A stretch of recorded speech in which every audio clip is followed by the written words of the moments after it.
Hi, it's Ian from the Postal Hub Podcast. And Marek from Last Mile Experts. And we are the Last Mile Prophets. This is the last word on the last mile. This video is created thanks to Modern Expo, one of the key players in the world's parcel locker market. Modern Expo's product portfolio includes innovative solutions with refrigeration and freezing cells, Bluetooth locks, and even personal parcel lockers. Marek, news out of the USA. Major retailer Macy's is unhappy with the amount of money it's splashing on e-commerce delivery. Let me quickly share the headlines here. Reducing delivery costs is a top priority for Macy's after expenses shipping to customers equaled 5.9% of its net sales in Q4. Carrier holiday surcharges contributed to the roughly $511 million total. That's, good news is Macy's e-commerce business is growing.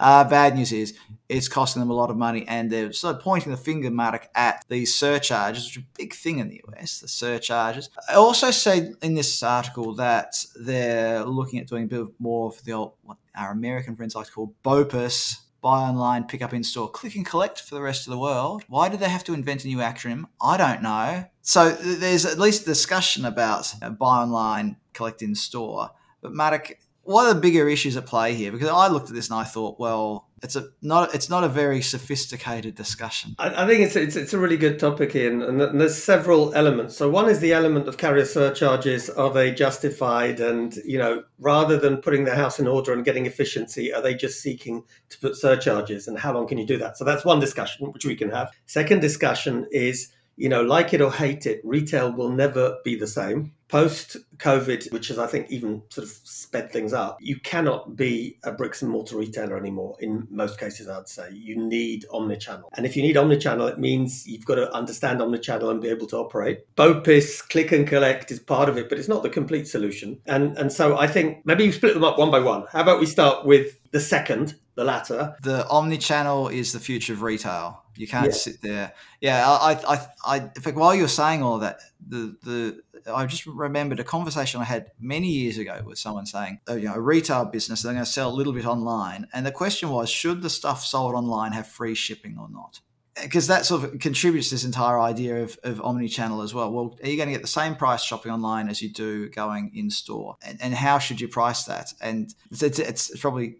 You know what you've just done, Mr. Kerr? You've just added a third point, which is exactly the issue. It's a pricing issue. So should pricing online be, because typically it's cheaper, and then so what happens about the transport cost? Because the net effect is often zero or so does that then mean that you're going to naturally cannibalize your own retail bricks and mortar business if you focus too much on the online channel? What role does all this have? Let's sort of look at what e-commerce delivery really is, though. I think that's the key thing here, because you've often said, Marek, e-commerce is nothing without delivery.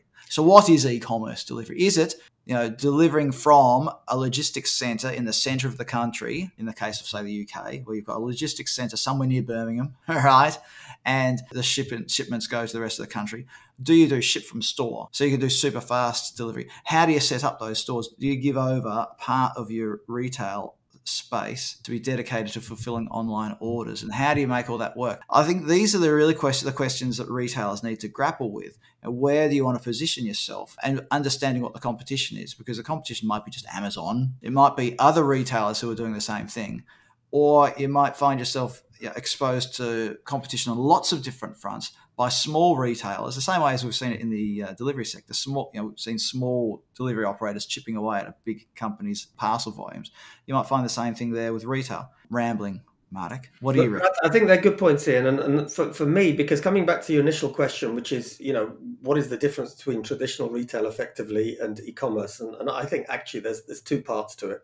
Maybe one way of putting it is to say it's a digital experience. So it's digital distance selling with a key last mile element, because those are the differences. The digital interaction to click and buy, and then the fact that the delivery may be click and collect, or BOPIS for those who prefer that, but it could also involve a delivery.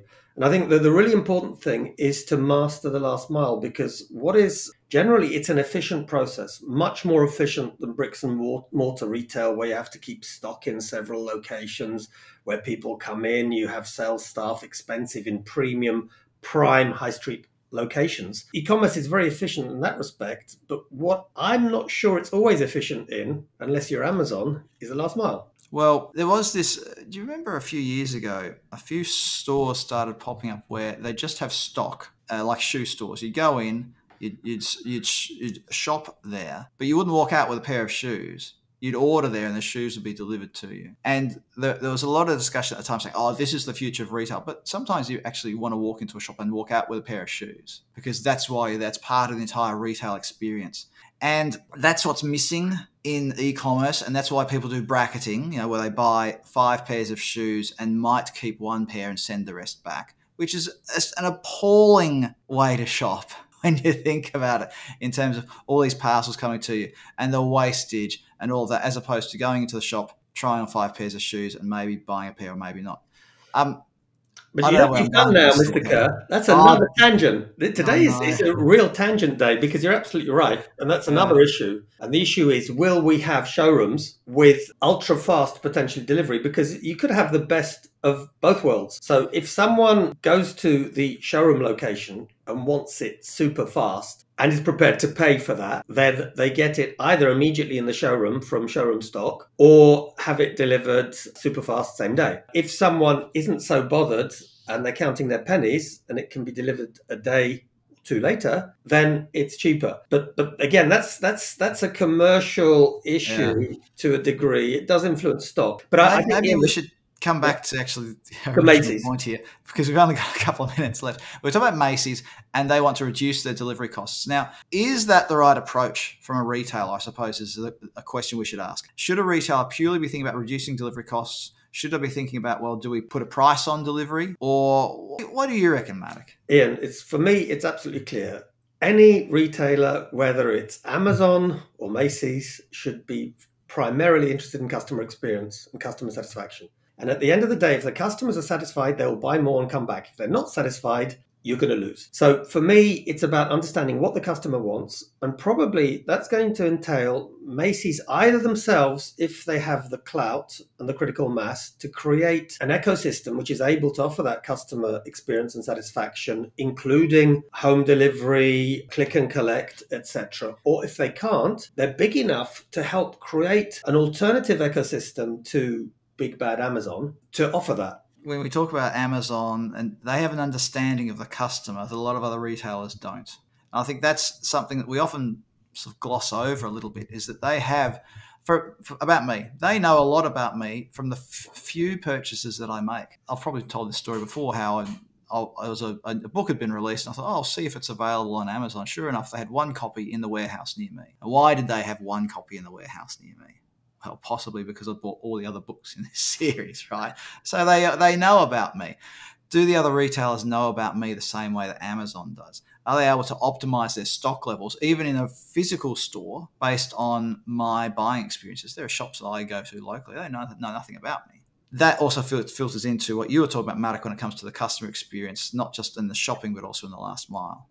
Well, I'll tell you what, Ian, that is another very interesting tangent, and and that one is all about how Amazon can use AI and data. So Amazon actually has AI that will say, okay, we know Mr. Kerr, we can predict what he's going to order, and we can make sure that that item is available. And they really go down to that level of detail. But coming back to the initial discussion, what we can see very clearly is traditional retailers like Macy's need to move fast. They need to, my favorite one, they need to make sure they're not a Polaroid in the digital era. And that could be partnerships, alliances, tech. That's the secret sauce. Final thing, I have to say one word about it. Price increases, seasonal surcharges by the US carriers, fine if they're a band-aid. They're not a long-term solution. The long-term solution is to become more efficient, to develop effective out-of-home delivery, which means lockers, as well as PUDOs, well used out of home. And that's going to be the next frontier. And that could be one for our next VC.